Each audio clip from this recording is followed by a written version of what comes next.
Good morning అందరికీ. నేను చిన్న మెంతం కర్రీ చేస్తున్నా. అందుకోసం మెంతం కట్ చేసుకొని క్లీన్గా కడిగి పెట్టుకున్నాను అనమాట. 5-6 టైమ్స్ కడగాలి, ఎందుకంటే ఇసుక ఉంటుంది.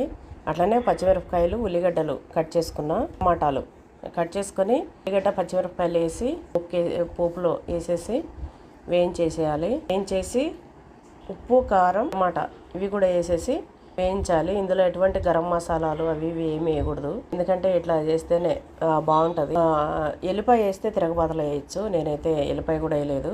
అయితే ఇట్లా అంతా వేయించుకొని టమాటా అంతా కూడా మంచిగా ఇట్లా గుజ్జు అయిపోయేలాగా చేసేసుకొని మెంతం టమాటా కర్రీ అనమాట ఇది. ఇంకా మెంతం కూర అందులో వేసుకోవాలి. మెంతం కూర మాత్రం చాలా క్లీన్గా కడుక్కోవాలి.